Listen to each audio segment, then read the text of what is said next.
Lateral, anak. Sige nga.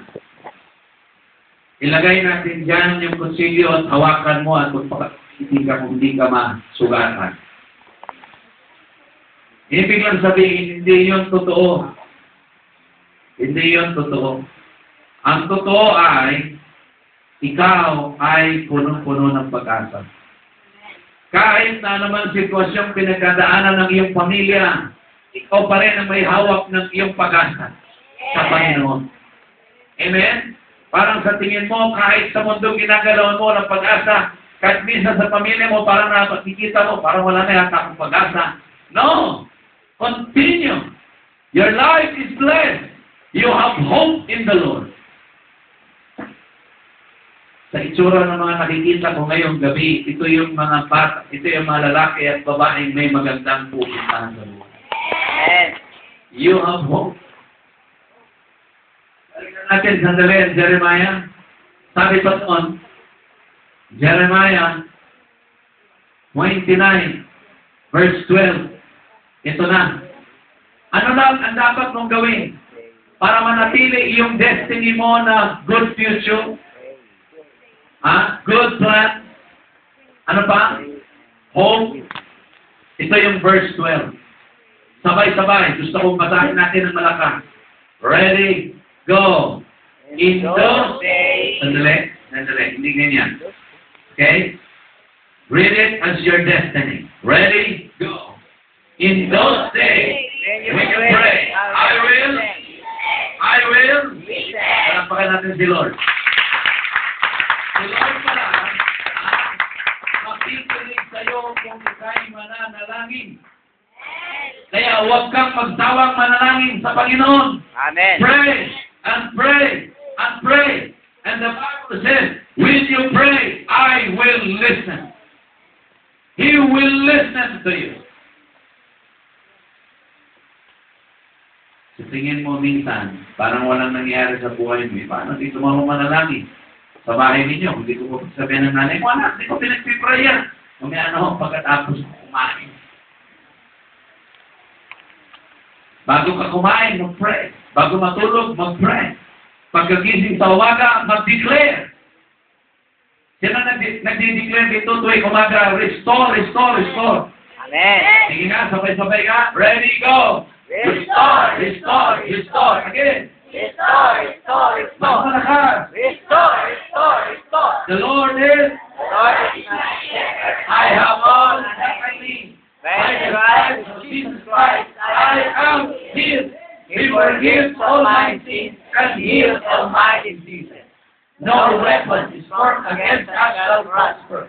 And every time Righteous against us, God condemns. from the fullness, One blessing after another. Earth has over blessings coming. Me and my household. We will serve the Lord. The blessings of the Lord. Say, pangalan mo. I am untouchable and irresistible king. Whatever I do for the glory of God. wherever I agree, I believe, I receive it. in Jesus Christ, my Lord, Son of the living God, the Father, and by the power of the Holy Spirit. Amen. Okay, ito ha, mas malakas ito. Paniwalaan mo na ito yung magiging buhay mo. Gusto ko isang araw, pag nakita ka ng kaklase mo, wow, Romel, ikaw ba yan? Mababalitaan na lang natin ang sekretary ng Department of Energy, Romel. Yes.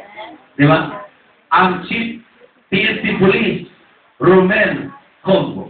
Amen. Ha? Ang AFP, Chief Armed Forces of the Philippines, Johnny Salsona. Amen. Kailan ba yun? Janine Salsona. Janine. I'm sorry, gentlemen. Yeah. Ha? Secretary ng Department of Public Works and Highway. Ha? Aljaz Livio. Amen ba yun? Amen. Secretary ng Medical East Avenue. Billy Joe Ayan. Amen. Dr. Billy Joe. Amen ba yun? Bababalitaan na lang natin isang araw. Ba? Ang Senate President ng Republic of the Philippines, no other than Kurt Mercado. Amen? Wow! Glory to God. At ang kabinete ng Malacanang, yung katabi mo. Ikaw yan. Oh, kabinete ng Malacanang. You have a good future. You have a good future. Amen? Yes. Now listen. Gusto kong i-declare mo ito as what you believe. What you believe, you become. What you confess, you possess. Are you ready? Okay. 1 Chronicles chapter 4 verse 10. Mas malakas. Ready, go. Oh, that you will let me be as well my territory. That you have to be with me. And keep from evil that I might not go free. I am a source and full of God's blessing. And my destiny is met with the unlimited favor of God. Sino kaya yun? Kaya. Magpakan natin si Jesus. Kaya na talaga tayo pumalakpak kayo. Para tayo pumapalakpak, sinasabi natin, thank you. Hallelujah. Thank you, Lord. Anong sabi ulit doon? Sabi dyan, when you pray, I will listen. Si Lord pala nakikinig pag nananalangin ka. Tanungin ko kayo, sino dito nananalangin? Amen. Very good. Kasi may mga tao hindi na marunong mag-pray. Trabaho na lang ng trabaho, hindi na nag-pray. Kaya gusto magtaasan ng sweldo, hindi tumataas ang sweldo, hindi marunong pray. Imbes na ipag-pray yung amo, inaatake pa yung amo.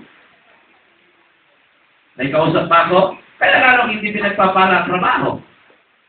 Kaya pag kami trabaho tayo, pasalamatan natin ng Diyos sa trabaho. Amen? At mag-pray ng magandang trabaho. Ikalawa, if you look for me wholeheartedly, ano sabi dyan? You will find me. Walang naghanap sa Diyos na hindi nakakasampo.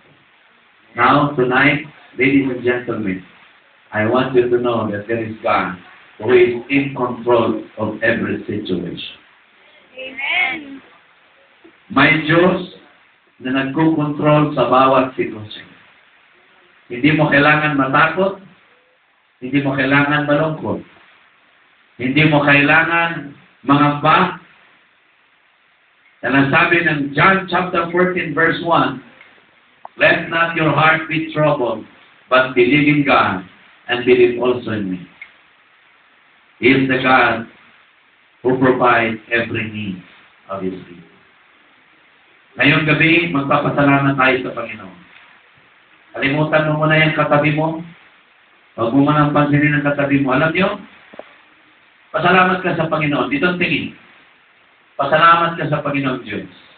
Nagkaroon ka ng mabait na magulang. Kahit sila'y nandun sa ibang bayan, sa ibang bansa, alam niyo ba na hindi madali ang buhay sa ibang bansa? Si Principal, nakarating na sa Hong Kong, sa Macau, sa Malaysia, sa Singapore, sa Israel, sa Amerika, 7 states ang aking sinuntahan sa Amerika. Isa lang ang nakita ko sa mga nagtatrabaho doon, mga Pilipino. Kahit lumikita sila ng dolyares, ang kanilang kalooban ay umiiyak. Na sana ang anak nila ang kanilang nahalagaan. Ang pera madali. Meron nga doon mga nanay, buti pa yung mga